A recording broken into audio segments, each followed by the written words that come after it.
Greetings, members, one and all of the Salivation Nation. Are we looking at a dead cat bounce with gold and silver? We'll see. We'll explore some of that with a little bit of commentary and see where the things are going with precious metals, with the price movements as of late. Let's explore.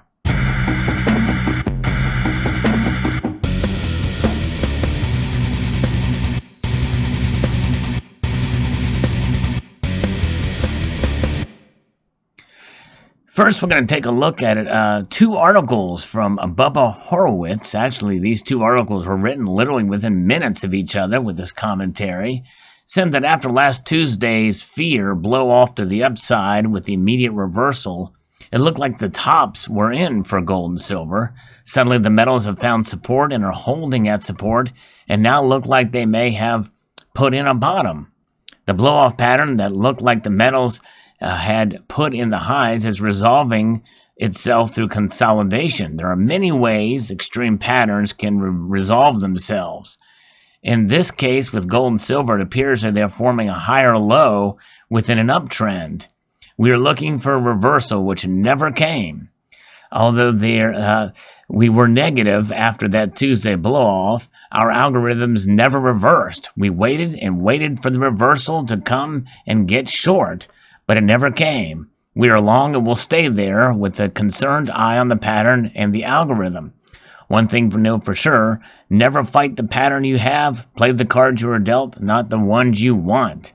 Exactly right. And here we can see the what's going on here. And this looks like to be the dead cat bounce, but it's up to this lower, higher lows of what he's talking about here.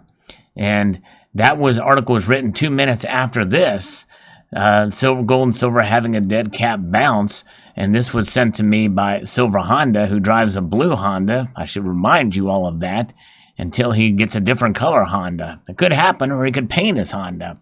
After the metal's recent 5% rally, gold and silver have managed to hold support and bounce from the lows.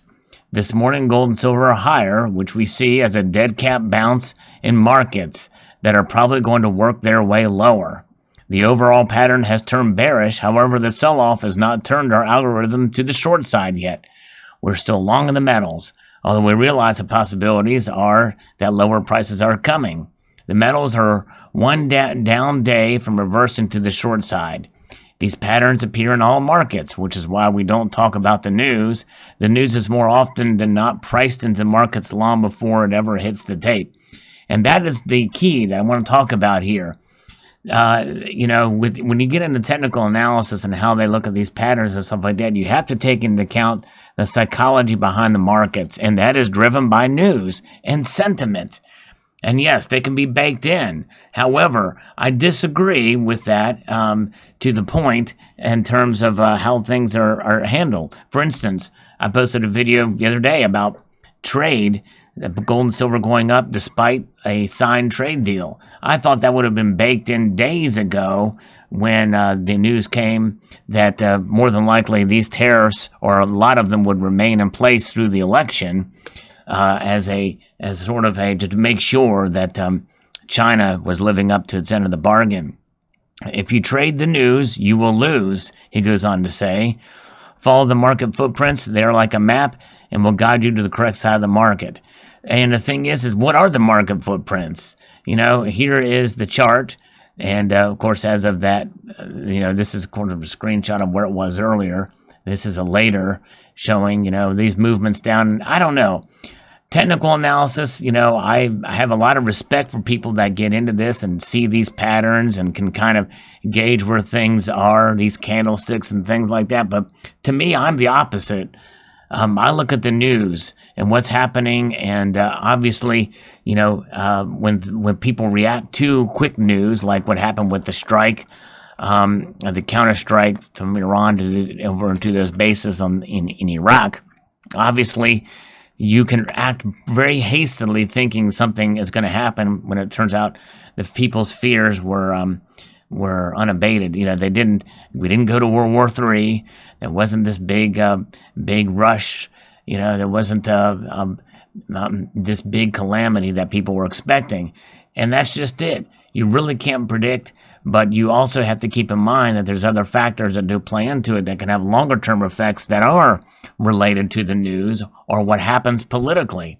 Politics is in everything, and I believe they're even in the markets. And I'm not just talking about partisan politics, like, between political parties or what goes on by any administration or, that type of thing. I'm talking about the politics of all markets and everything. It's infiltrated everywhere, and I think that it can have an effect. And by the way, make no mistake, politics, partisan politics, also does have an effect, obviously. But I believe it goes further and out beyond that with these markets. And then there's indicators that happen that have people a little bit nervous. Manufacturing, which hopefully with these trade deals, now the USMCA has been passed by the Senate and will be sent to the president for his signature. I think that'll be a boost once it's implemented, and also the phase 1 trade deal. Once that's implemented, that's going to have a boost. Are you going to bake that in? How is that going to be handled?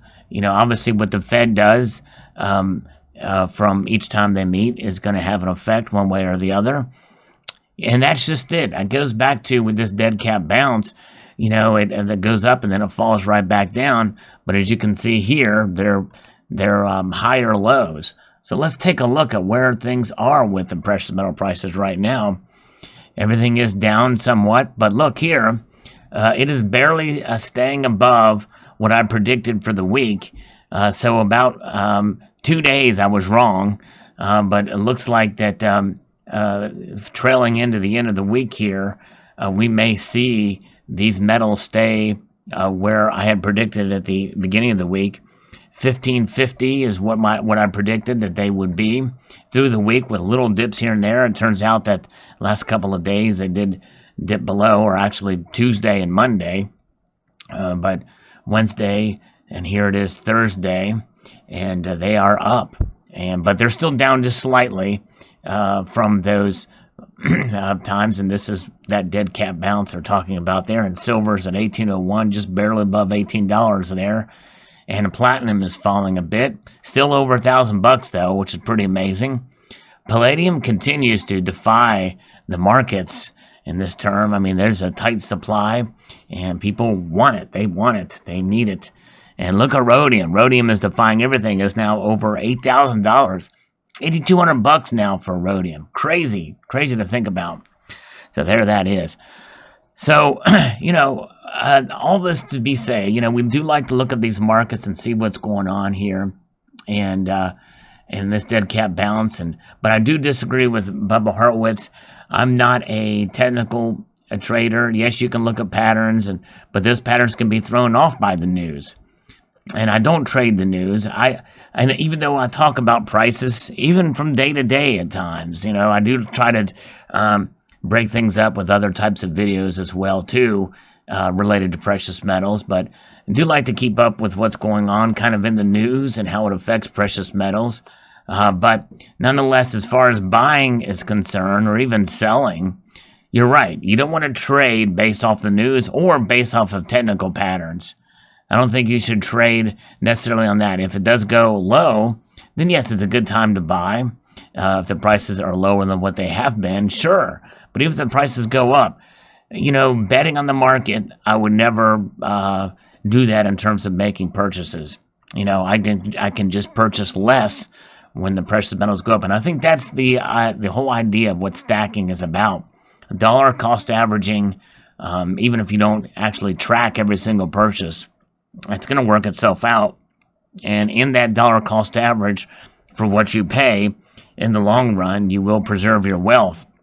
It may take longer, depending on the circumstance, or even the metal in some cases. For instance, silver may take a while longer for that to, especially given its track record lately, in the last few years here, really, even. It's one of those metals where you accumulate it, and you can hope that you can hold on to it, to its value, that its value will be preserved in the long run. Gold, though, especially, is the ultimate hedge against economic instability, and it's the ultimate savings. So there you go. So, but it's just it's fun, and I make predictions that I don't take too seriously. Whenever I make a prediction about the price, if I'm wrong, it's no skin off my back by any stretch of the imagination. I've got nothing in on it. It's just fun to kind of guess where it's going to go. But I try to be, when I do make guesses, I try to be somewhat educated about it, and also try not to overshoot. Say, oh, it's going to be $30 tomorrow or anything like that. I try to be somewhat realistic about it, but I can be wrong no matter what level it is. You're wrong, you're wrong. So don't ever take my predictions as gospel. I'm not a financial expert, obviously. I'm just talking about the markets and try to keep up with the news and the like. But it's interesting. So this dead cat bounce, it looks like that bounce happened, and it's down to a level here now where we see kind of stabilizing, kind of going up again. So we'll see how it plays out. We'll see what the end of the week has in store for us. That's tomorrow. The markets will close. We'll see where things are. But at this point, are you buying, or are you going to wait it out? There's nothing wrong with waiting to make a purchase either. I think it's better to wait to make a purchase than it would be to make a rash decision and buy out of fear. There's a fear of missing out if you don't make a purchase when it's at a certain price, as well as making a purchase at a price when you think it's going to go up more. I'd like to extend a multitude of gratitude to you all for taking the time to watch, and encourage you to please rate, share, comment, and subscribe.